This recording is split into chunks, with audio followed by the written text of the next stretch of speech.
Welcome students. तर आपण पाहत होतो डायसॅकराइड्स.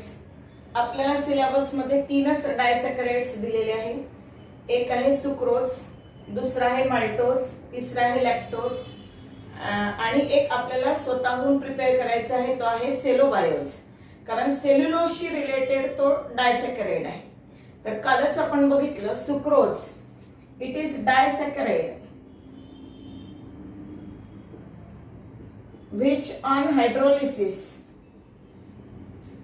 by acid hydrolysis or by enzyme using invertase enzyme we get alpha D glucopyranodes and beta D fructofuranodes.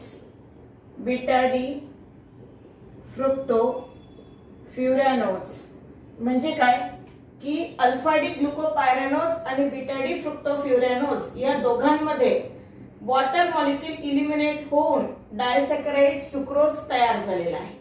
मग या जो सुक्रोज आहे, सुक्रोज मध्ये अल्फा डी ग्लुकोपायरॅनोजचा फर्स्ट कार्बन ॲटम आणि बीटा डी फ्रुक्टोफ्युरॅनोजचा सेकंड कार्बन ॲटम यांच्यामध्ये इथर लिंकेज, ज्याला आपण ग्लुकोसिडिक लिंकेज म्हणतो, ग्लायकोसिडिक लिंकेज म्हणतो, ती लिंकेज असते. म्हणून आपण इथे लिहिता येईल, आपल्याला पाठ करायचं आहे alpha beta 1,2 glycosidic linkage. Sucrose content alpha beta 1,2 glycosidic linkage. दुसरा जो आपल्याला आज बघायचा आहे डायसॅकराइड, तो आहे माल्टोज. Maltose is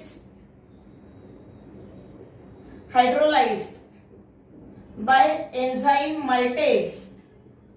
maltase नावाच्या एन्झाईमनी जर आपण माल्टोजला हायड्रोलाइज केलं तर we get 2 units of alpha D glucopyranols. alpha D glucopyranols plus alpha D ग्लुकोपायरॅनोज. एक युनिट अल्फा डी ग्लुकोपायरॅनोज, दुसरं पण युनिट अल्फा डी ग्लुकोपायरॅनोज. दोन सेम युनिट्स मिळतात म्हणून आपण याला होमो डायसॅकराइड म्हणतो.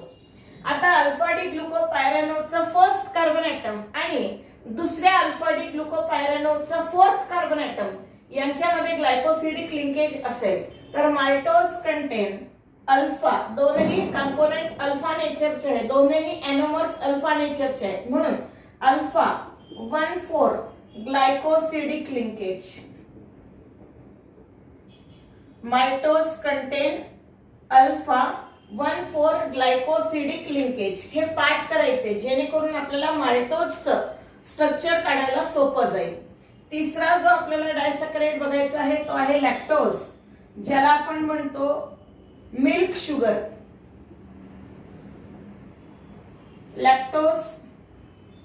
लॅक्टेज किंवा ऍसिड हायड्रोलिसिस केलं त्याचं, तर हायड्रोलिसिस पासून किंवा लॅक्टेज नावाच्या एन्झाईम्स पासून आपल्याला दोन कंपोनेंट मिळतात मोनोसॅकराइड्सचे. दोनही कंपोनेंट हे बीटा नेचरचे असतात. एक असतो beta D galactopyranose, beta D galactopyranose आणि दुसरा असतो बीटा डी ग्लुकोपायरॅनोज.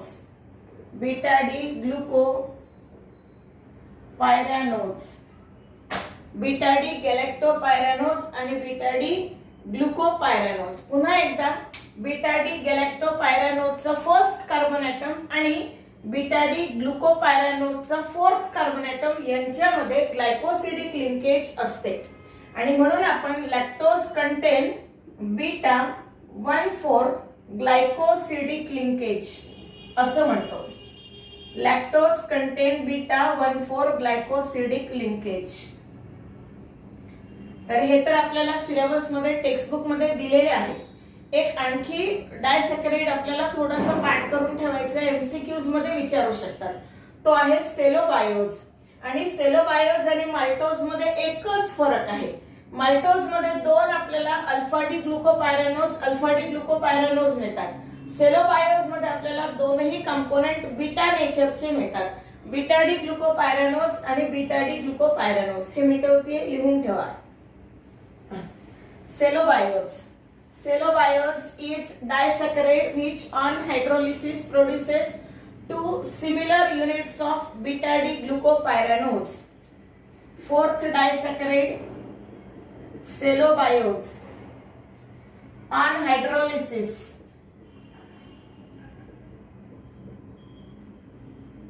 it produces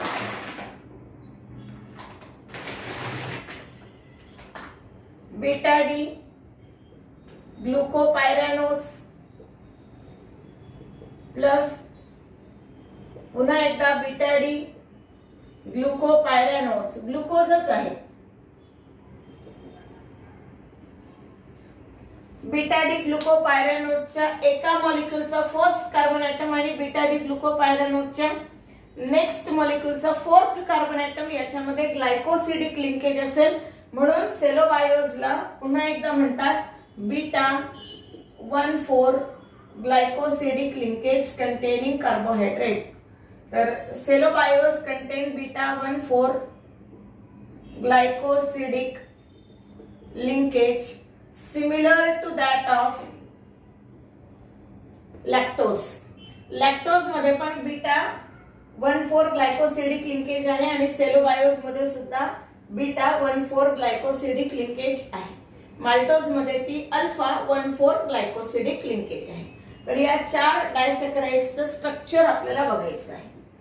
पहिलं स्ट्रक्चर सुक्रोजचं आपण काल बघितलं. इन्व्हर्टेज, इन्व्हर्ट शुगर काय असते ते आज आपल्याला बघायचंय. माल्टोज पासून सुरुवात करूया. तर maltose on hydrolysis produces 2 units of alpha D glucopyranose. एक अल्फा डी ग्लुकोपायरॅनोज, दुसरा सुद्धा अल्फा डी ग्लुकोपायरॅनोज. मग 2 युनिट काढावे लागतील आपल्याला अल्फा डी ग्लुकोपायरॅनोजचे. ग्लुकोपायरॅनोज आहे म्हणजे 6 मेंबर्ड रिंग आहे.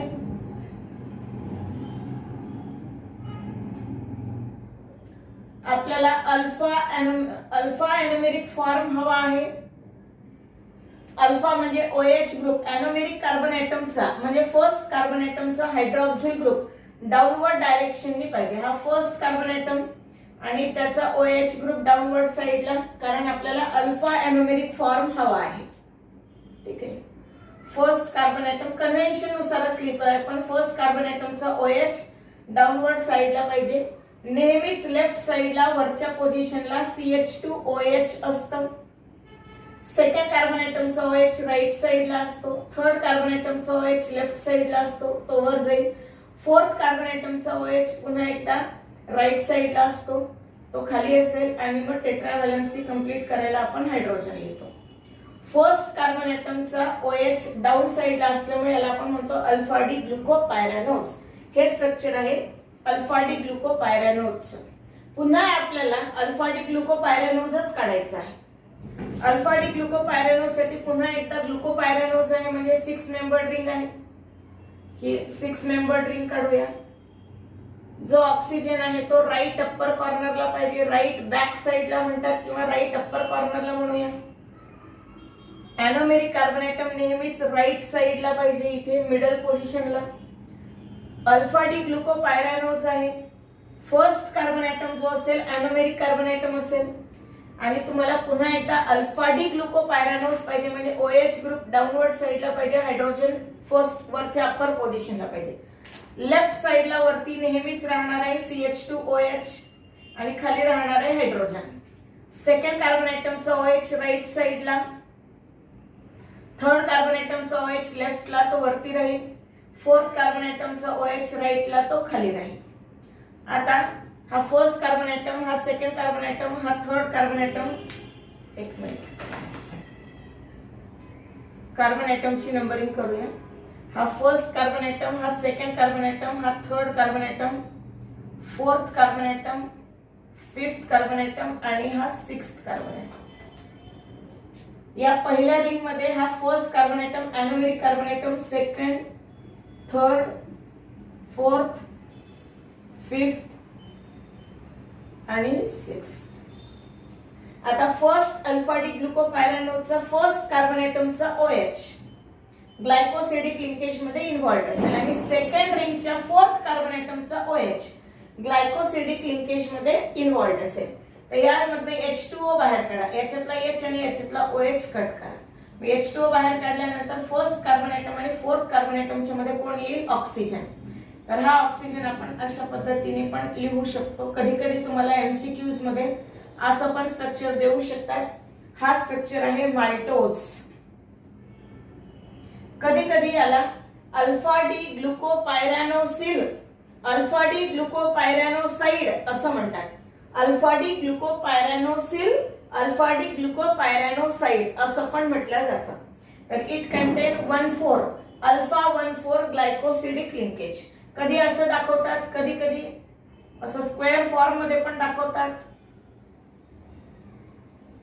आणि जसं आपण सुक्रोज मध्ये बघितलं, स्क्वेअर फॉर्म मध्ये न काढता थोडासा कर्व पण दाखवू शकतात. असा कर्व पण दाखवू शकतो. ग्लायकोसिडिक लिंकेज कोणत्याही पद्धतीने तुम्ही रिप्रेझेंट केलं तर ही जी पोझिशन आहे OH ग्रुपची, थर्ड कार्बन ॲटमची, अल्फा आणि बीटा वगैरे सगळं पाहून हे जे स्ट्रक्चर आहे हे असेल माल्टोजचं स्ट्रक्चर. पुढचा जो डायसॅकराइड आहे तो आहे लॅक्टोज. तर लॅक्टोजच्या स्ट्रक्चरच्या आधी माल्टोज रिड्युसिंग शुगर आहे का नॉन रिड्युसिंग शुगर आहे कसं डिसाइड करणार? पहिला जो अल्फा डी ग्लुकोपायरॅनोज आहे त्याच्या हेमी ऍसिटल स्ट्रक्चर मध्ये OH ग्रुप नाही, तो ग्लायकोसिडिक लिंकेज मध्ये इन्व्हॉल्व्ड आहे. म्हणून याच्यामुळे या रिंगमुळे फर्स्ट अल्फा डी ग्लुकोपायरॅनोज या रिंगमुळे रिड्युसिंग कॅरेक्टर नाहीत. सेकंड रिंगला चेक करूया. O ज्या कार्बन ॲटमला अटॅच आहे एनोमेरिक कार्बन ॲटम फ्री आहे, त्याच्यावर OH आहे, त्यालाच इथर लिंकेज म्हणजे त्यालाच ही रिंग स्ट्रक्चर मधली हेमी ऍसिटल लिंकेज अटॅच आहे आणि म्हणून मग इथे रिड्युसिंग प्रॉपर्टी असतील. तर मायटोजला रिड्युसिंग प्रॉपर्टी कशामुळे आहे?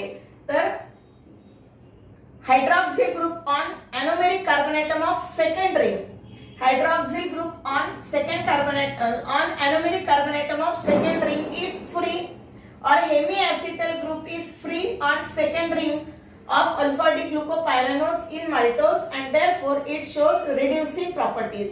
It reduces Tollens reagent, it reduces Fehling solution, it gives Benedict test positive म्हणजे it reduces Benedict solution. हे असेल माल्टोज बद्दल. सुक्रोज नॉन रिड्युसिंग शुगर आहे कारण सुक्रोज मधला अल्फा डी ग्लुकोपायरॅनोज आणि बीटा डी फ्रुक्टोफ्युरॅनोज दोघांचेही एनोमेरिक कार्बन ॲटम ग्लुकोसिडिक लिंकेज मध्ये इन्व्हॉल्व्ड आहे म्हणून सुक्रोज नॉन रिड्युसिंग शुगर आहे. मात्र माल्टोज पहिली रिंग नॉन रिड्युसिंग आहे पण दुसऱ्या रिंग मुळे रिड्युसिंग कॅरेक्टर आहे. तर maltose is reducing sugar. Third डायसॅकराइडचं स्ट्रक्चर बघूया. थर्ड डायसॅकराइड आहे लॅक्टोज आणि लॅक्टोजचे दोन मोनोसॅकराइड युनिट्स आहेत बीटा डी गॅलॅक्टोपायरॅनोज आणि बीटा डी ग्लुकोपायरॅनोज. लॅक्टोज मध्ये जो गॅलॅक्टोज आहे, गॅलॅक्टोज आणि ग्लुकोज मध्ये फक्त फोर्थ कार्बन ॲटमच्या OH ची पोझिशन चेंज आहे म्हणून आपण म्हणतो की glucose and galactose are C4 epimers. C4 epimers म्हणजे फोर्थ कार्बन ॲटमला कॉन्फिगरेशन चेंज आहे. तर पहिलं स्ट्रक्चर आपल्याला काढावं लागेल लॅक्टोज साठी. गॅलॅक्टोज बीटा गॅलॅक्टोज. गॅलॅक्टोज सुद्धा अल्डोहेक्झोज आहे. गॅलॅक्टोज सुद्धा अल्डोहेक्झोज आहे आणि त्यामुळे आपल्याला 6 मेंबर रिंग काढायची आहे. पुन्हा एकदा लेफ्ट साइडला वरती नेहमीच CH2OH असणार आहे, त्याच्या सोबतीला हायड्रोजन. हा एनोमेरिक कार्बन ॲटम आपल्याला बीटा डी गॅलॅक्टोपायरॅनोज हवा आहे. बीटा म्हणजे OH ग्रुप अप्पर साइडला येईल आणि हायड्रोजन लोअर साइडला येईल एनोमेरिक कार्बन ॲटमवर. सेकंड कार्बन ॲटमचा OH राईटला असतो, तो खाली असेल. थर्ड कार्बन ॲटमचा OH वर आहे आणि इव्हन फोर्थ कार्बन ॲटमचा सुद्धा OH लेफ्ट साइडला आहे म्हणजे वर आहे कारण तो C4 इपिमर आहे. हा OH खाली असता तर तो ग्लुकोज झाला असता पण हा OH वर झाला आहे तर तो गॅलॅक्टोज आहे. हा जो कंपोनेंट आहे beta D galactose, beta D galactose. First carbon atom जो आहे तो एनोमेरिक कार्बन ॲटम ह्या राईट साइडला आहे. Second carbon atom, third, fourth 5th आणि हा 6th carbon atom. Beta D galactose. दुसरा मोनोमेरिक युनिट काढायचं आपल्याला, beta D glucose. Beta D glucose काढत असताना पुन्हा हेक्सागोनल रिंग असेल,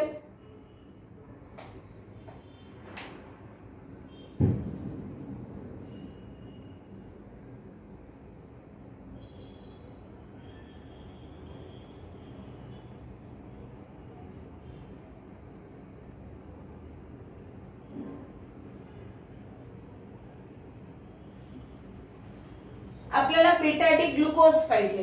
बीटा पाहिजे म्हणजे OH ग्रुप वरती पाहिजे, हायड्रोजन खाली हवाय.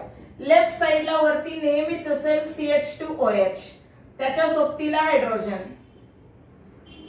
मग आता नंबरिंग करूया. हा anomeric carbon atom 1st, 2nd, 3rd, 4th, 5th आणि 6th carbon atom. Beta D glucopyranose. Beta म्हणून OH ग्रुप वरती आला. 2nd कार्बन ऍटमचा OH राईटला असतो तो खाली येईल. 3rd कार्बन ऍटमचा OH लेफ्टला असतो तो वरती येईल. 4th कार्बन ऍटमचा OH राईटला असतो तो खाली येईल. आता थोडासा प्रॉब्लेम आलाय. काय प्रॉब्लेम आला? हा आहे beta D glucopyranose. Beta D glucopyranose. आपण दोन मोनोमेरिक युनिट्स जे आहे मोनोसॅकराइड साइड बाय साइड काढून घेतले. मग बीटा डी गॅलॅक्टोपायरॅनोजच्या 1st कार्बन ऍटमचा OH आणि बीटा डी ग्लुकोपायरॅनोजच्या 4th कार्बन ऍटमचा OH ह्याच्यातनं H2O बाहेर काढायचा आहे. H2O ला रिमूव्ह करायचंय. मग याच्यातनं H काढा आणि याच्यातनं OH काढा आणि या दोघांना, आता या दोघांच्या मध्ये ऑक्सिजन असेल तर हा बॉन्ड आपल्याला थोडासा असा दाखवावा लागेल. आपण असं दाखवतो. इथे ऑक्सिजन,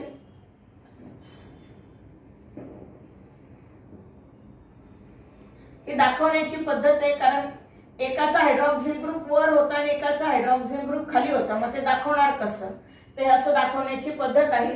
ही आहे glycosidic linkage, 1,4 glycosidic linkage. Beta 1,4 glycosidic linkage. आणि लॅक्टोजला आता हे जे दोन युनिट्स आहेत बीटा डी गॅलॅक्टोपायरॅनोज आणि बीटा डी ग्लुकोपायरॅनोज, तर त्याला म्हणतात बीटा डी गॅलॅक्टोपायरॅनोसिल, बीटा डी ग्लुकोपायरॅनोसाइड. थोडं मोठं नाव होतंय, मग आता एवढं मोठं नाव म्हणण्यापेक्षा आपण म्हणतो मिल्क शुगर लॅक्टोज. लॅक्टोजला रिड्युसिंग प्रॉपर्टी आहे की नाही चेक करा. हा जो बीटा डी गॅलॅक्टोपायरॅनोज आहे त्याचा हेमी ऍसिटल म्हणजे हायड्रॉक्सिल ग्रुप इथे नाहीये, म्हणजे याच्यामुळे रिड्युसिंग प्रॉपर्टी नाही. पण बीटा डी ग्लुकोपायरॅनोजचा एरोमेरिक कार्बन ऍटमवर OH ग्रुप आहे, ज्याला हा इथर लिंकेज हेमी ऍसिटलची लिंकेज अटॅच्ड आहे. म्हणजे OH ग्रुप असल्यामुळे हेमी ऍसिटल ग्रुप प्रिझर्व झाल्यामुळे तसाच्या तसा राहिल्यामुळे आपण त्याला म्हणतो की त्याला रिड्युसिंग प्रॉपर्टी आहे. तर reducing properties of lactose. Lactose is reducing sugar and reducing properties of lactose are due to hemiacetal group present on second glucopyranoside linkage किंवा second beta d glucopyrano structure. ही जी सेकंड रिंग आहे beta D ग्लुकोपायरॅनोजची, त्याच्यामुळे त्याला reducing character आहे. First गॅलॅक्टोपायरॅनोजच्या स्ट्रक्चरमुळे त्याला रिड्युसिंग प्रॉपर्टी नाही. जसं माल्टोज मध्ये पण सेकंड रिंगच्या एनोमेरिक कार्बन ऍटममुळे रिड्युसिंग प्रॉपर्टी आहे, तसं लॅक्टोज मध्ये पण सेकंड रिंगच्या एनोमेरिक कार्बन ऍटमच्या OH मुळे त्याला रिड्युसिंग प्रॉपर्टी आहे. सुक्रोज नॉन रिड्युसिंग शुगर आहे. माल्टोज आणि लॅक्टोज दोनही रिड्युसिंग शुगर्स आहेत. आणि एक शेवटचं स्ट्रक्चर बघूया आपण, सेलोबायोज. सेलोबायोज असतो बीटा डी ग्लुकोपायरॅनोसिल, बीटा डी ग्लुकोपायरॅनोसाइड. दोन बीटा डी ग्लुकोपायरॅनोज आपल्याला कनेक्ट करायचे आहे. तर बीटा डी ग्लुकोपायरॅनोज ग्लुकोज आहे, हेक्सागोनल रिंग असेल. ऑक्सिजन नेहमीच राईट बॅक साइडला असेल. बीटा डी, बीटा म्हणजे OH वरती असेल, हायड्रोजन खाली असेल. लेफ्ट साइडला वरती नेहमीच CH2OH च्या सोबतीला हायड्रोजन ग्लुकोपायरॅनोसाइड काढायचे आपल्याला. तर इथे ग्लुकोपायरॅनोज काढायचे. फर्स्ट कार्बन ॲटम, सेकंडचा OH राईटला खाली, थर्डचा OH लेफ्टला वर, फोर्थ कार्बन ॲटमचा OH खाली. तर हे होतं beta D glucopyranose. First carbon atom, second carbon atom, third carbon atom, fourth carbon atom, fifth carbon atom आणि sixth carbon item.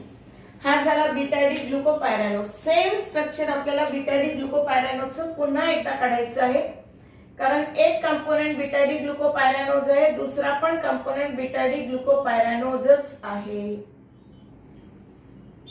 अॅनोमेरिक carbon atom second, third, fourth, fifth आणि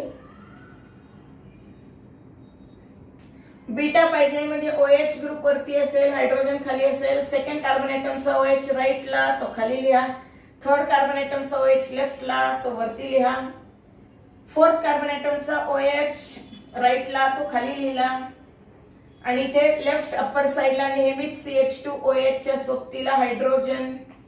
हा पुन्हा एकदा बीटा डी ग्लुकोपायरॅनोज. आता इथे पण first carbon atom, second carbon atom, third, fourth, fifth आणि sixth. Beta D ग्लुकोपायरॅनोजच्या पहिल्या रिंगचा फर्स्ट कार्बन ॲटम आणि दुसऱ्या रिंगचा फोर्थ कार्बन ॲटम यांच्यामध्ये ग्लायकोसिडिक लिंकेज तयार करायची. इथला H काढून टाका, इथला OH काढून टाका आणि ह्या बॉन्डला तिकडे रिप्रेझेंट करा. आता या दोघांच्या मध्ये हा बॉन्ड थोडासा वाकवून घेऊया आणि हा पण बॉन्ड थोडासा वाकवून घेऊया आणि दोघांच्या मध्ये ऑक्सिजन. तर हा असेल सेलोबायोज. सेलोबायोजलाच बीटा डी ग्लुकोपायरॅनोसाइड असं पण म्हटलं जातं. सेल्युलोज मध्ये हेच स्ट्रक्चर पुन्हा पुन्हा रिपीट होतं. जसं माल्टोजला रिपीट केलं, जसं माल्टोज मध्ये दोन अल्फा डी ग्लुकोपायरॅनोजच्या रिंग्स कनेक्ट झाल्या, तसेच पुन्हा पुन्हा कनेक्ट झाल्या तर त्याचं स्टार्च तयार होतं. तसंच बीटा डी ग्लुकोपायरॅनोजचं पुन्हा पुन्हा रिपीटेशन झालं तर त्याच्यातून सेल्युलोज तयार होतो, जे पॉलिसॅकराइड्स आहे. ठीक आहे, नेक्स्ट टॉपिक आपला पॉलिसॅकराइड्स बद्दलच आहे. Polysaccharides. What are polysaccharides? Polysaccharides are non-sugars. They are insoluble in water, tasteless, amorphous. On hydrolysis, they produces large number of monosaccharide units. आपल्याला सिलेबस मध्ये जे पॉलिसॅकराइड्स बघायचे आहेत त्याच्यामधले आहे, एक आहे स्टार्च, दुसरा आहे सेल्युलोज आणि तिसरा आहे glycogen. Starch, cellulose, glycogen. These are most common natural polysaccharides.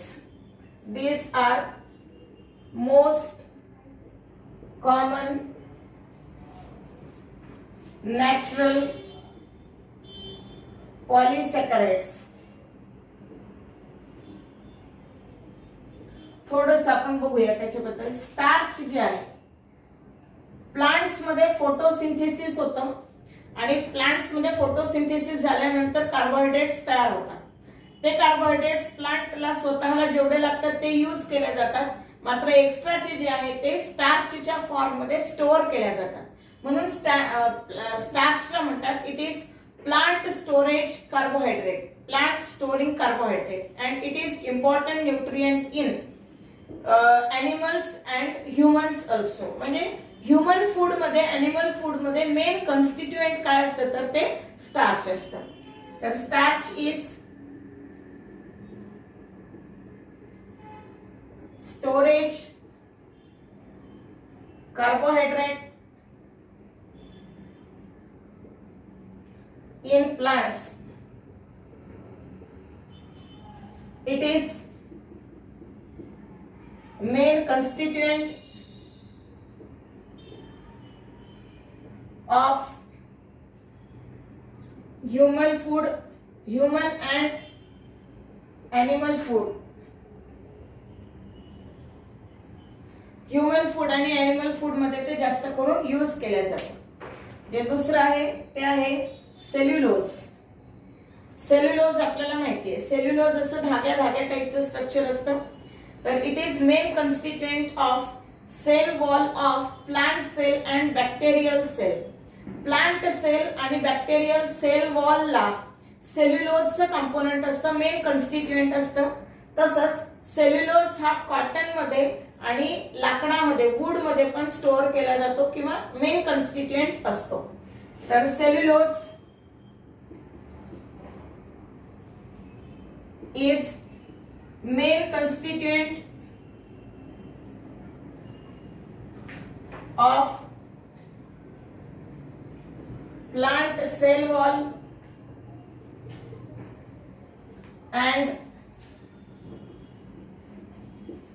bacterial cell wall. Bacterial cell wall. It is also present in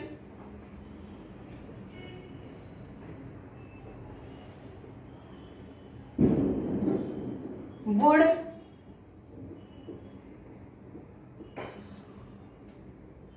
and cotton. Cotton मध्ये मॅक्झिमम जे कंटेंट असतं ते सेल्युलोजच असतं. नेक्स्ट आहे glycogen.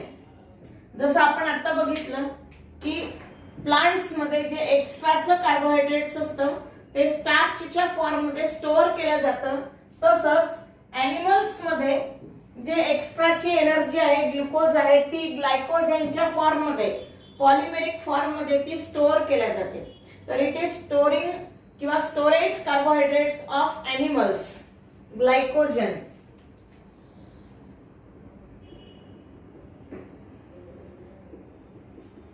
It is storage carbohydrate of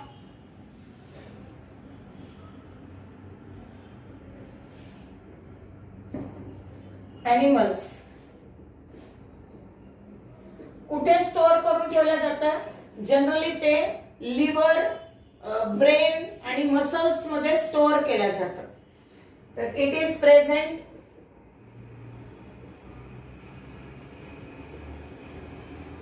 in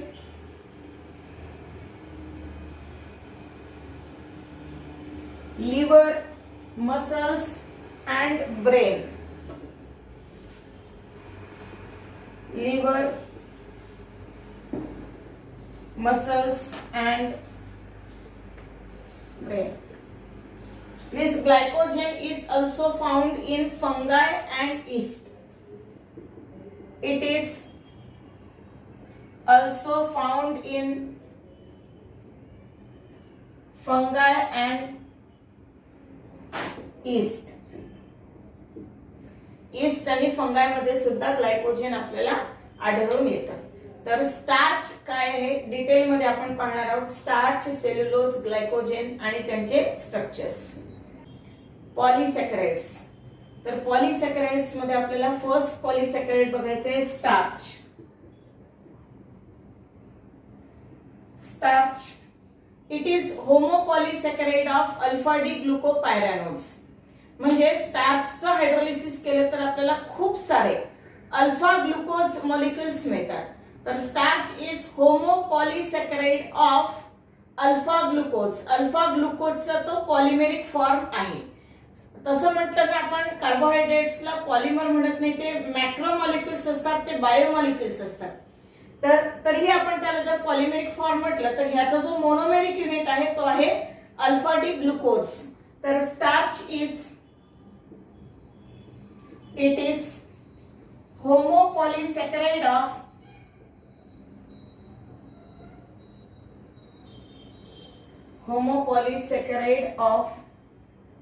alpha D glucose.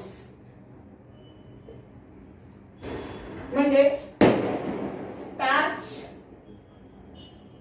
On hydrolysis produces large number of alpha D glucose molecules.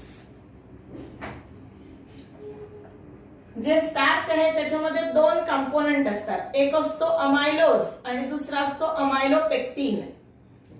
Starch contain two components. One is amylose.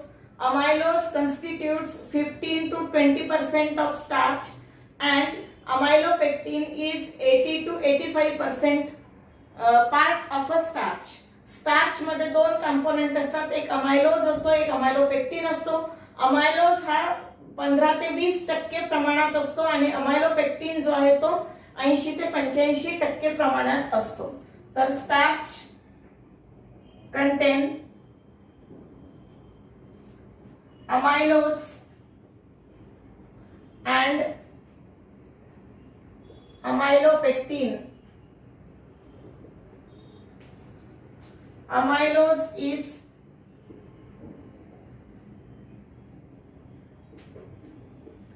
15 to 20% component, while amylopectin is 80 to 85% component proportion. जो amylose असतो, amylose is soluble in water, amylopectin is insoluble in water. Amylose is soluble in water, but amylopectin is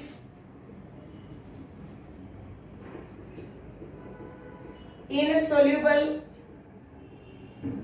in water. तो पाण्यामध्ये insoluble असतो. Amylopectin पाण्यात insoluble असतो, amylose पाण्यामध्ये soluble असतो. जो अमायलोज आहे तो आयोडीन सोबत ब्ल्यू कलरचा एक कॉम्प्लेक्स कंपाऊंड तयार करतो. जसं बऱ्याच वेळा आपण पाहत असतो की कुठेतरी भेसळ असेल तर भेसळ कशी ओळखायची, तर खव्यामध्ये भेसळ कशी ओळखायची असं आपल्याला बऱ्याच वेळा विचारतात. तर त्याच्यामध्ये आयोडीन सोल्युशन जर टाकून बघितलं आणि त्याच्यामध्ये जर ब्ल्यू कलर डेव्हलप झाला, याचा अर्थ होतो की त्या खव्यामध्ये मैदा मिसळलेला आहे. कारण मैद्यामध्ये काय असतं, स्टार्च, आणि स्टार्च मध्ये असतं अमायलोज आणि अमायलोपेक्टिन. अमायलोज जो आहे तो ब्ल्यू कलरचा एक कॉम्प्लेक्स कंपाऊंड देतो आयोडीन सोबत, आणि अमायलोपेक्टिन जो आहे तो ब्ल्यू व्हायलेट रेडिश टाइपचा थोडासा आणि ब्ल्यू कलरचा, ब्ल्यू आणि रेडिश याच्यामधला एक व्हायलेट कलरचा कॉम्प्लेक्स देतो. तर दोघांमध्ये पण ब्लूइश नेचरचा कलर आहेच. तर amylose and amylopectin both forms blue and bluish violet colored complex with iodine. Fourth point, amylose form blue colored complex,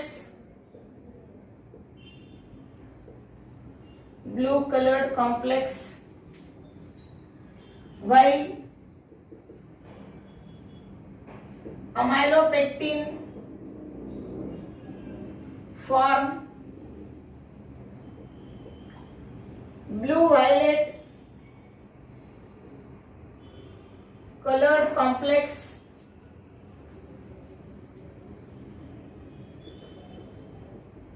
with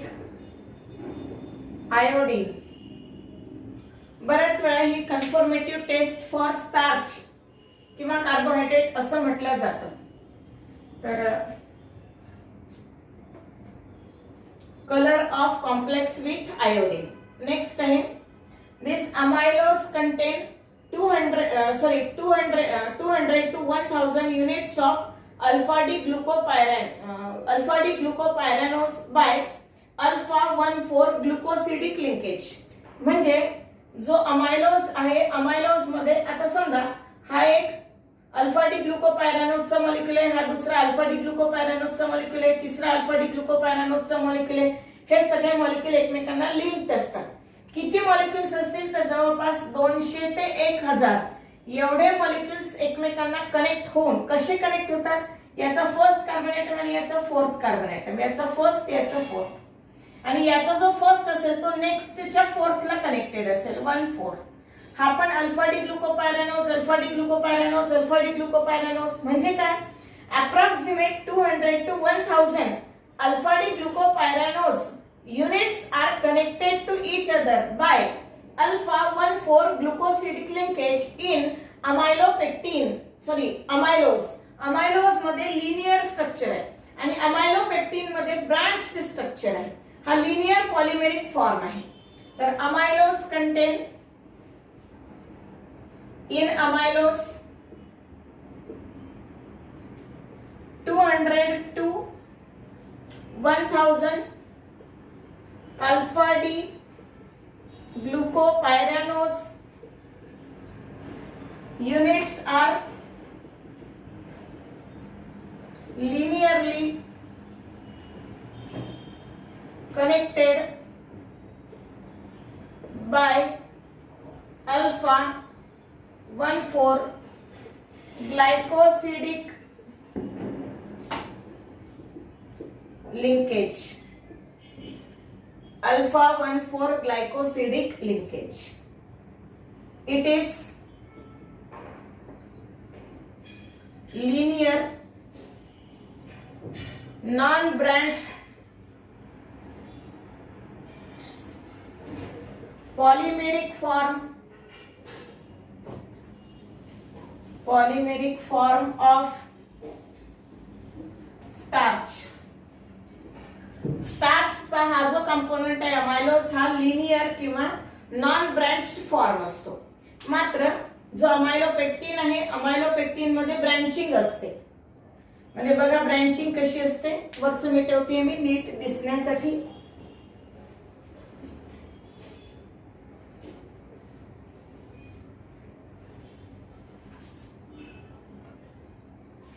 एक अल्फा डी ग्लुकोपायरॅनोज असेल, दुसरा अल्फा डी ग्लुकोपायरॅनोज असेल, तिसरा अल्फा डी ग्लुकोपायरॅनोज असेल. पुढे आपण डिटेल मध्ये स्ट्रक्चर पाहणार आहोत. सध्या पुरतं फक्त हे बघा. तर हा जो अमायलोपेक्टिन आहे त्याच्यामध्ये एक लिनियर चेन तर असेलच. हा फर्स्ट कार्बन ॲटम आणि याचा फोर्थ कार्बन ॲटम, याचा फर्स्ट कार्बन ॲटम आणि याचा फोर्थ कार्बन ॲटम. पुढे ही चेन कंटिन्यू असेल, ही चेन मागे कंटिन्यू असेल. वरती पण एक चेन असेल अल्फा डी ग्लुकोपायरॅनोज, पुन्हा याचं 1,4 लिंकेज, अल्फा डी ग्लुकोपायरॅनोज हा 1 आणि 4, आणि याचा जो 1 कार्बन ॲटम आहे फर्स्ट कार्बन ॲटम आहे ॲरोमेरिक कार्बन ॲटम, तो याच्या 6th कार्बन ॲटमला फर्स्ट कार्बन ॲटमला सॉरी याच्या 6th कार्बन ॲटमचा 6 कार्बन ॲटमला अटॅच असेल. आता 6th कार्बन ॲटम कुठे दिसेल, अल्फा डी ग्लुकोपायरॅनोज, पुन्हा इथे अल्फा डी ग्लुकोपायरॅनोज,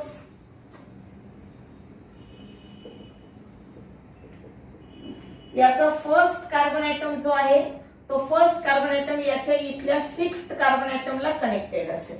म्हणजे इथे ब्रँच तयार होईल. जो alpha 1,4 glycosidic linkage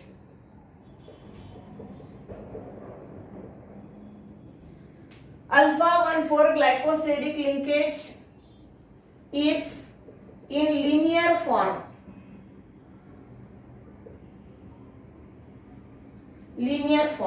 While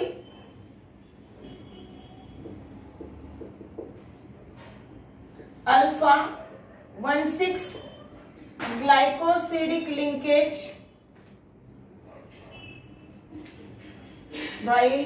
alpha 1,6 glycosidic linkage form branches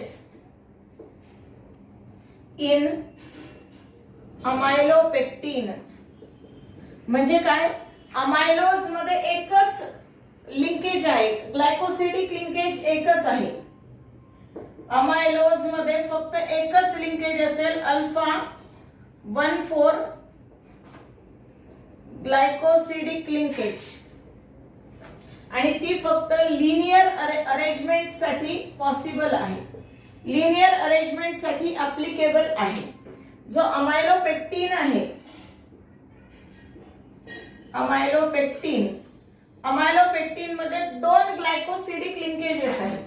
एक म्हणजे अल्फा 1,4 ग्लायकोसिडिक लिंकेज जी लिनियर अरेंजमेंट साठी ऍप्लिकेबल आहे, आणि अल्फा 1,6 ग्लायकोसिडिक लिंकेज जी ब्रँचिंग साठी ऍप्लिकेबल आहे, ब्रँचिंग साठी ब्रँच तयार होते, त्याच्यातून ब्रँच तयार होते. जर 1,4 लिंकेज असेल तर फक्त लिनियर स्ट्रक्चरचं ग्रोथ होते आणि 1,6 लिंकेज असेल तर त्या ठिकाणी ब्रँच तयार होते. तर आपल्याला स्ट्रक्चर बघायचंय अमायलोज आणि अमायलोपेक्टिन्स. अमायलोजचं स्ट्रक्चर सोपं आहे, फक्त मायटोजचं स्ट्रक्चर काढायचंय, रिपीट करत जायचंय. मायटोज हा डायसॅकराइड आहे, म्हणजे 2 युनिट काढले आपण अल्फा डी ग्लुकोपायरॅनोजचे. इथे अमायलोज आहे, पॉलिमेरिक फॉर्म आहे, तर थोडे जास्त युनिट्स काढावे लागतील, 3 ते 4 युनिट काढायचं, सोडून द्यायचं. तर अल्फा डी ग्लुकोपायरॅनोजचे 2 नाही, पॉलिमेरिक फॉर्म आहे, थोडे जास्त काढावे लागतील, 4 युनिट काढूया आपण. तर आपल्याला अमायलोजचं स्ट्रक्चर काढता येईल. ठीक आहे. तर अल्फा डी ग्लुकोपायरॅनोज, अल्फा म्हणजे OH खाली असला पाहिजे, सेकंड कार्बन आयटमचा OH राईटला, थर्ड कार्बन आयटमचा OH लेफ्टला, फोर्थ कार्बन आयटमचा OH राईटला, डावीकडे वरती CH2OH. हा झाला अल्फा डी ग्लुकोपायरॅनोज. पुन्हा same alpha D glucopyranose.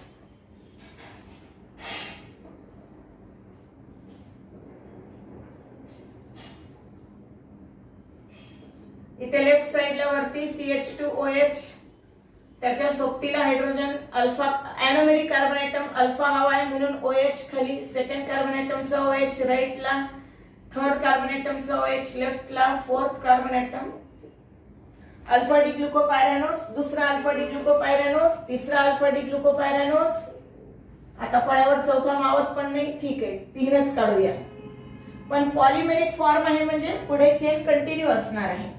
Alpha म्हणजे OH खाली असेल, सेकंड कार्बन आयटमचा OH राईटला खाली, थर्ड कार्बन आयटमचा OH लेफ्टला वर, फोर्थ कार्बन आयटमचा OH राईटला खाली, डावीकडे वरती CH2OH आणि त्याला सोबतीला हायड्रोजन. अल्फा डी ग्लुकोपायरॅनोजचं स्ट्रक्चर आपण खूप वेळा काढून झाले. तर इथे मी अल्फा डी ग्लुकोपायरॅनोजचे 3 युनिट्स काढले. हे 3 युनिट्स एकमेकांना कनेक्ट करायचे कशाने? Alpha 1,4 glycosidic linkage. हा first carbon atom, second, third, fourth, fifth आणि सिक्स्थ. सेकंड रिंग मधला हा first, second, third, fourth, fifth आणि सिक्स्थ. थर्ड रिंग मध्ये एनोमेरिक कार्बन आयटम, मग पहिल्या रिंगचा फर्स्ट कार्बन आयटम, दुसऱ्या रिंगचा फोर्थ कार्बन आयटम, याच्यातनं H2O बाहेर काढा. इथे असेल ग्लायकोसिडिक लिंकेज. इथे झाली अल्फा 1,4 ग्लायकोसिडिक लिंकेज. पुन्हा सेकंड रिंगचा फर्स्ट कार्बन आयटम, थर्ड रिंगचा फोर्थ कार्बन आयटम, यांच्यामधला H2O बाहेर काढा आणि याला कनेक्ट करा. पुन्हा एकदा अल्फा 1,4 ग्लायकोसिडिक लिंकेज. आता याच्यामध्ये 200 ते 1000 अल्फा डी ग्लुकोपायरॅनोजचे युनिट्स असतात. मग हा फर्स्ट जो आहे तो पुढच्या फोर्थ कार्बन आयटम सोबत ग्लायकोसिडिक लिंकेज तयार करेल आणि ती चेन पुढे कंटिन्यू होऊन जाईल. तसंच याचा फोर्थ कार्बन आयटमचा OH मागच्या फर्स्ट कार्बन आयटमच्या सोबत ग्लायकोसिडिक लिंकेज तयार करेल, तो कंटिन्यू होईल. मग हे जे स्ट्रक्चर आहे लिनियर स्ट्रक्चर, याला म्हणतो आपण अमायलोज.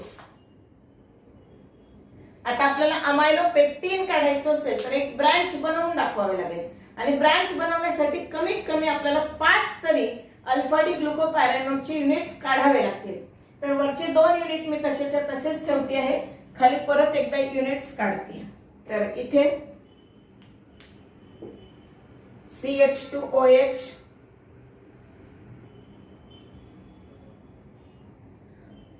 ऑक्सिजन, हेक्सागोनल रिंग काढायचे. पुन्हा एकदा अल्फा डी ग्लुकोपायरॅनोजच काढत आहे, वेगळं काही नाहीये. फक्त पोझिशन कुठे घेतली आहे ती तुम्ही पण लक्षात घ्या, कारण बोर्ड एक्झाम मध्ये जर तुम्हाला विचारलं तर काढता आलं पाहिजे. ठीक आहे. पुन्हा इथे एक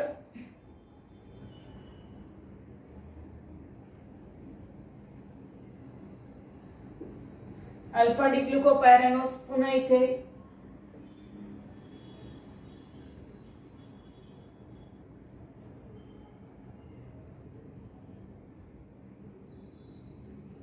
सगळे अल्फा डी ग्लुकोपायरॅनोज असल्यामुळे सगळ्यांचा एनोमेरिक कार्बन आयटमचा OH ग्रुप खालच्या साइडला असेल, सेकंड कार्बन आयटमचा OH राइट साइडला असतो, तो खाली लिहिला. लेफ्ट साइडला वरती नेहमीच CH2OH असेल, इथे CH2OH, इथे CH2OH आणि त्याच्या सोबतीला हायड्रोजन. याच्या पण सोबतीला हायड्रोजन, याच्या पण सोबतीला हायड्रोजन. थर्ड कार्बन ॲटमचा OH लेफ्टला असतो तो वरती लिहिणार, थर्ड कार्बन ॲटमचा OH लेफ्टला वर लिहिणार, थर्ड कार्बन ॲटमचा OH लेफ्टला तो वरती लिहिला. फोर्थ कार्बन ॲटमचा OH राईट साइडला खाली लिहिला, फोर्थ कार्बन ॲटमचा OH लेफ्टला राईटला खाली लिहिला, फोर्थ कार्बन ॲटमचा OH राईटला तो खाली लिहिला. तर हे पण पुन्हा 3 अल्फा डी ग्लुकोपायरॅनोजचे स्ट्रक्चर्स काढले. वरचं जे आहे ते मी कट करते आहे, इथलं स्ट्रक्चर पुढे 2च युनिट काढले. आणि हा alpha carbon atom anomeric carbon ॲटमचा OH. नीट लक्ष द्या. आता ही एक अमायलोज टाइपची चेन आहे. इथे पण आपण अल्फा 1,4 ग्लायकोसिडिक लिंकेज काढणार, कारण अल्फा 1,4 ग्लायकोसिडिक लिंकेज ही अमायलोज मध्ये पण आहे, अमायलोपेक्टिन मध्ये पण आहे. मग ही खालची पण एक अमायलोपेक्टिन साठी पिन काढून घेऊया. Linear structure 1,4 glycosidic linkage. पुन्हा इथे 1,4 ग्लायकोसिडिक लिंकेज. याच्या पुढे 1,4 ग्लायकोसिडिक लिंकेज कंटिन्यू असेल आणि याच्या मागे सुद्धा 1,4 ग्लायकोसिडिक लिंकेज कंटिन्यू असेल. मग ही एक अमायलोज आहे, हा दुसरा अमायलोज आहे. मात्र या अमायलोज मधला ही जी मिडल रिंग आहे, मिडल अल्फा डी ग्लुकोपायरॅनोज आहे. First carbon atom, second, third, fourth, fifth आणि सिक्स्थ कार्बन ॲटम. या सिक्स्थ कार्बन ॲटमच्या CH2OH ला मी थोडंसं वरती लिहिते. CH2OH असं लिहिलं का, मला ब्रँचिंग दाखवायची आहे म्हणून. तर याचा सिक्स्थ कार्बन ॲटम आणि वरच्याचा फर्स्ट कार्बन ॲटमचा OH असे समोरासमोर फेसिंग मध्ये यायला पाहिजे, कारण याच्यामधून आपल्याला ग्लायकोसिडिक लिंकेज तयार करायचे. याच्यातला OH जाईल आणि याच्यातला H जाईल आणि इथे एक पुन्हा ग्लायकोसिडिक लिंकेज तयार होईल. मात्र ही जी ग्लायकोसिडिक लिंकेज आहे, एका अल्फा डी ग्लुकोपायरॅनोजचा फर्स्ट कार्बन ॲटम, दुसऱ्या अल्फा डी ग्लुकोपायरॅनोजचा सिक्स्थ कार्बन ॲटम, मग याला आपण म्हणतो अल्फा 1,6 ग्लायकोसिडिक लिंकेज.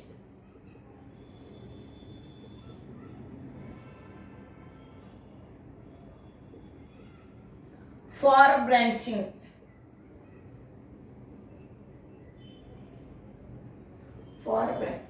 अशा पद्धतीने अमायलोपेक्टिन मध्ये ब्रँचेस तयार होतात. पॉलिसॅकॅराइड आहे cellulose.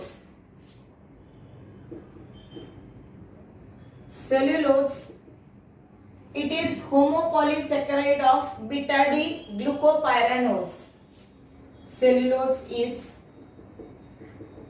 होमोपॉलिसॅकॅराइड of beta D glucopyranose. हा homopolysaccharide of beta D glucopyranose म्हणजे on hydrolysis cellulose produces large number of beta D glucopyranose structures. Beta glucose मिळतो. माल्टोज मध्ये किंवा स्टार्च मध्ये आपल्याला अल्फा ग्लुकोज मिळतो, सेल्युलोज मध्ये आपल्याला बीटा ग्लुकोज मिळतो. Cellulose it is linear polymeric form. It is linear polymer of beta glucose. त्याचा हायड्रोलिसिस काही लवकर होत नाही.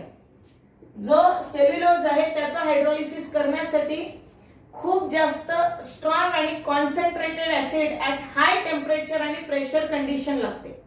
ते काय लवकर हायड्रोलाइज होत नाही. याचा अर्थ काय होतो की ही जी बीटा 1,4 ग्लायकोसिडिक लिंकेज आहे, ती बीटा 1,4 ग्लायकोसिडिक लिंकेज ही खूप स्ट्रॉंग आहे.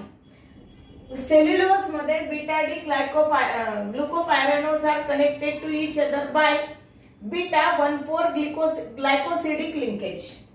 In cellulose beta glucose units are connected by beta 1,4 glycosidic linkage. Hydrolysis of cellulose. Hydrolysis of cellulose requires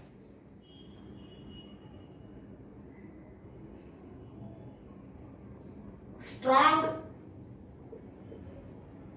and concentrated acid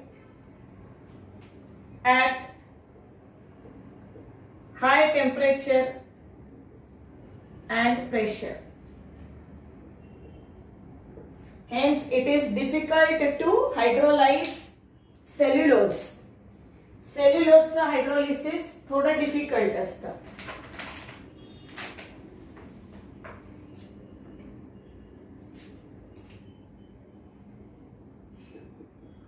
It is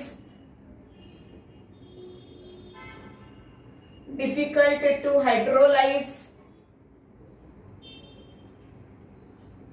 cellulose.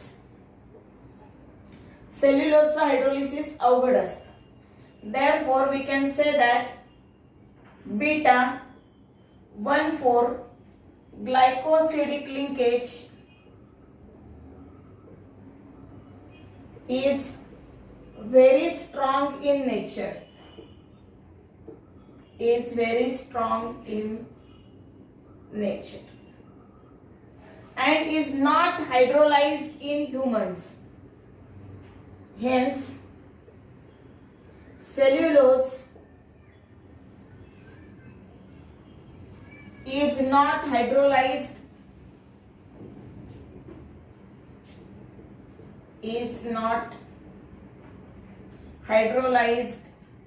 in human stomach किंवा in humans. It act as a fiber. It act as fibers. म्हणजे आपण म्हणतो ना की गाई म्हशी बैल वगैरे जे असतात ते गवत चारा वगैरे खातात आणि त्या चाऱ्यातून त्यांचं म्हणजे त्यांच्या पोटामध्ये जे एन्झाईम्स आहेत तर ते एन्झाईम्स या सेल्युलोजला म्हणजे चाऱ्यामध्ये जो सेल्युलोज आहे कार्बोहायड्रेट सेल्युलोज प्रकार आहे त्याचं हायड्रोलिसिस करून त्याच्यातून बीटा ग्लुकोज मिळतो आणि बीटा ग्लुकोज मधून त्यांना एनर्जी मिळते. पण तोच चारा आपण खायचा प्रयत्न केला मेथीची भाजी पालकाची भाजी ते त्याच प्रकारातला आहे. त्याच्यामध्ये काही कार्बोहायड्रेट्स म्हणजे स्टार्च पण असतं आणि काही सेल्युलोज पण असतं. मग त्याच्यातला जो सेल्युलोजिक पार्ट आहे तो सेल्युलोजिक पार्ट आपल्या स्टमक मध्ये डायजेस्ट केला जात नाही. तो हायड्रोलाइज होत नाही. तो फायबरच्या फॉर्म मध्ये आपल्या स्टमक मध्ये यूज केला जातो. आपल्याला बीटा डी ग्लुकोज पासून एनर्जी मिळत नाही. बीटा ग्लुकोज पासून एनर्जी मिळत नाही. आपल्याला अल्फा ग्लुकोज पासून एनर्जी मिळते आणि गाय म्हैस बैल जे चारा खातात त्यांना बीटा ग्लुकोज पासून एनर्जी मिळते. त्यांच्या पोटामध्ये जे एन्झाईम्स आहेत ते सेल्युलोजला हायड्रोलाइज करू शकतात. आपल्या पोटातले एन्झाईम सेल्युलोजला हायड्रोलाइज करू शकत नाही. ठीक आहे. तर cellulose is not hydrolyse in humans and it act as a fibre. तर सेल्युलोजचं स्ट्रक्चर काढायचे आपल्याला जसं आपण स्टार्चचं स्ट्रक्चर काढलं इव्हन अमायलोजचं जसं स्ट्रक्चर काढलं सेम टाइपचं स्ट्रक्चर आपल्याला सेल्युलोजचं आहे कारण हा लिनियर पॉलिमेरिक फॉर्म आहे. फक्त इथे बीटा डी ग्लुकोज असेल तर बीटा डी ग्लुकोपायरॅनोज स्ट्रक्चर काढायचे आपल्याला. पुन्हा एकदा हेक्सागोनल रिंग काढायची आहे. बीटा डी ग्लुकोज आहे. ठीक आहे. मग आता ग्लुकोज म्हटल्यानंतर बीटा म्हटल्यानंतर OH कुठल्या साईडला जाईल वरच्या साईडला जाईल. सेकंड कार्बन ॲटमचा OH खाली थर्ड कार्बन ॲटमचा OH वर फोर्थ कार्बन ॲटमचा OH खाली लेफ्ट साइडला वरती CH2OH खाली हायड्रोजन. हा झाला बीटा डी ग्लुकोपायरॅनोज. आणखी एक बीटा डी ग्लुकोपायरॅनोज. तीनच रिंग मावतील आपल्याला बोर्डवर. आपण तीनच काढूया. डावीकडे वरती CH2OH त्याला सोबतीला हायड्रोजन फोर्थ कार्बन ॲटमचा OH खाली थर्ड कार्बन ॲटमचा OH वर सेकंड कार्बन ॲटमचा OH खाली फर्स्ट कार्बन ॲटमचा OH बीटा आहे वरती लागेल आणि हायड्रोजन खाली. आता पॉलिमेरिक फॉर्म आहे. कमीत कमी 3-4 युनिट तरी काढावे लागतील. तिसरं युनिट पुन्हा तेच बीटा डी ग्लुकोपायरॅनोज.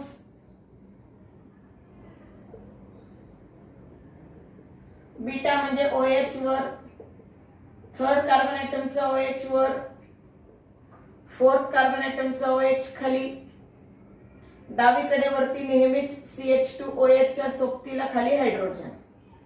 तर आपण हे beta D glucose beta D glucose beta D ग्लुकोजचे सायक्लिक हावर्थ फॉर्म्युले लिहून घेतले.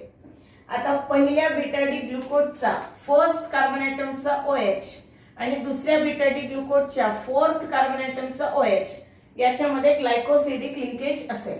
मग या OH मधला OH काढा आणि याच्यामधला H काढा. तो ऑक्सिजन या दोघांच्या मध्ये लावून टाका.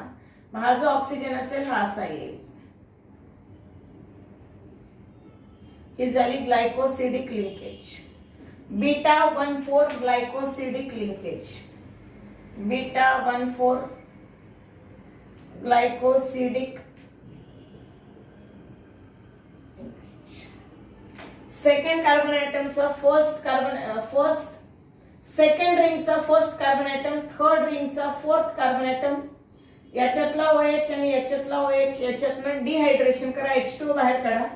याच्यातला OH गेला, याच्यातला H गेला, मध्ये ऑक्सिजन राहील आणि या दोघांच्या मध्ये आपल्याला ऑक्सिजन टाकायचा आहे. हा असा असेल आणि या दोघांच्या मध्ये ऑक्सिजन टाकायचं आपल्याला. हा फोर्थ कार्बन ऍटम होता, फर्स्ट कार्बन. इथे ऑक्सिजन टाका पुन्हा एकदा. ही असेल 1,4 बीटा 1,4 ग्लायकोसिडिक लिंकेज. या लास्ट रिंगचा हा OH पुढच्या रिंग सोबत ग्लायकोसिडिक लिंकेज तयार करेल, कंटिन्यू असेल. आणि या रिंगचा फोर्थ कार्बन ऍटमचा OH मागच्या रिंग सोबत ग्लायकोसिडिक लिंकेज तयार करेल. आणि अशा प्रकारे हा जो लिनियर पॉलिमेरिक फॉर्म आहे हा आहे सेल्युलोज. एक शेवटचा आहे ग्लायकोजेन. त्याचं स्ट्रक्चर आपल्याला पाहायचं नाही. ग्लायकोजेनचं स्ट्रक्चर आपण ऑलरेडी पाहिलेलं आहे. ग्लायकोजेन मध्ये अमायलोपेक्टिन सारख्या स्टार्च मध्ये अमायलोपेक्टिन हा फक्त 80 to 85% पार्ट असतो. ग्लायकोजेन मध्ये ब्रँचिंगचा पार्ट खूप जास्त असतो. पटपट 16 अल्फा 16 ज्या ब्रँचिंग आहे, अल्फा 16 ग्लायकोसिडिक लिंकेजेस आहेत, त्या अल्फा 16 ग्लायकोसिडिक लिंकेजेस जास्त असतात, ब्रँचिंग जास्त असतात. बाकी अमायलोपेक्टिन आणि ग्लायकोजेनचं स्ट्रक्चर सेम असतं.